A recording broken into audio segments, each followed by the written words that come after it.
we start our chapter with the issues about the elections. What are the things that make an election democratic? We have studied that most of the countries elections take place regularly. All democratic countries hold elections, and the non-democratic countries, there are many countries in that category also which holds election, and they have elections regularly.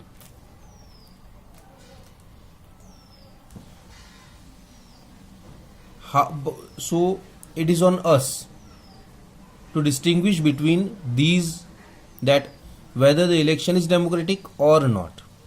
If a country can be called a democratic country only when the elections are democratic. If the elections are not democratic, then that will not be called a democratic country. We had a discussion in chapter 1 also about this, that what type of election can be called democratic election, which country can be called democratic country. So now again we discuss some issues by which we can consider that a country is democratic country or it's not a democratic country. The first thing, that is that the election should take place regularly, but the elections on which we can't rely cannot be called democratic elections. The elections on which we can rely, on which we can have a faith, will be called the democratic elections. So what are the minimum conditions that are required for an election to be called democratic? First, everyone should be able to choose. This means that everyone should have one vote, or every vote should have equal value. This is the basic requirement of election to be called as democratic election, because if everyone is not getting a chance to elect a leader, then you cannot say that the government is chosen by the people of the country, that is chosen by a smaller section of the society. So everyone should have one vote, and every vote should have equal value, whether that is of the richest person of the country or that is of the poorest person of the country, whether that is of the strongest person of the country or the weakest person of the country. Second, there should be something to choose from. It means we should give proper options to the people. Parties and candidates should be free to contest election and should offer some real choice to the voters. There should not be any restriction on the parties and on the candidates. Whosoever want to contest the election should contest in the elections, and people should have choices. The choice should be offered at regular intervals. Election must be held regularly after every few years, after whether 3 years, whether 4 years or 5 years, but should be regular. The candidate preferred by the people should get elected. Only the candidate which is preferred by the people should be elected. Election should be conducted in a free and fair manner where people can choose as they really wish. So these are the reasons, these are the characteristics should be there if you want to call an election a democratic election. If these conditions are not there, then that will not be called a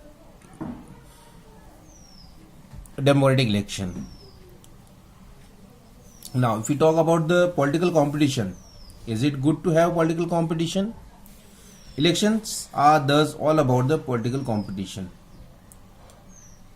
What are elections? This is the political competition. This competition takes various forms. The most obvious form is the competition among political parties at the constituency level. the contest election at the different constituency level. It takes the form of competition among the several candidates. At that level, the competition is there among the many candidates. If there is no competition, election will become pointless. If only one person contest or only one party contest, then there is no point of election. But it is good to have political competition. Why? Because an electoral competition has many demerits. It creates a sense of disunity and the factionism in every locality. You would have heard the political competition of party politics in your locality. If we talk about the demerits, it creates a sense of disunity, fractionalism. Many times it creates violence.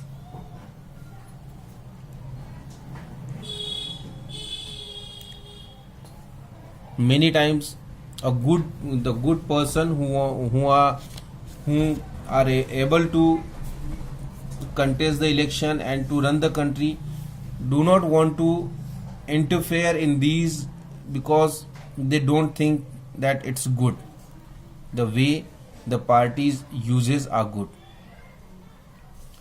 And our constitution makers, they were also aware about these problems. So, but again, they opted for the free competition in the election because this is the best way to choose your future leader. They did so because the system works better in the long run.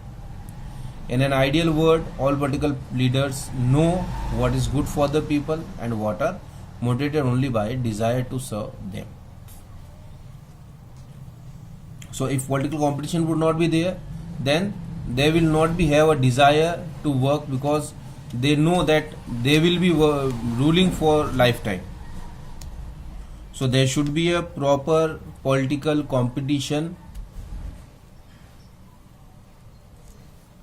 If we have the competition, then we discuss about the different leaders that improves the knowledge and the character of the political leaders. The other and more realistic way is to set up a system where political leaders are rewarded for serving the people and punished for not doing so. Who decides this reward or punishment? That is simple. The people of the country by the electoral competition. So the election should be regular and there should be a competition between the people so that we can get a proper and we can get a good leader in the country. If the person would fail to satisfy voter, he will not be able to win elections again. If the person is good enough, he is good enough in providing the things in a better way, then he will be winning the elections regularly. So, if a political party is motivated only by desire to be in power, even then it will be forced to serve the people. This is a bit like a way market works.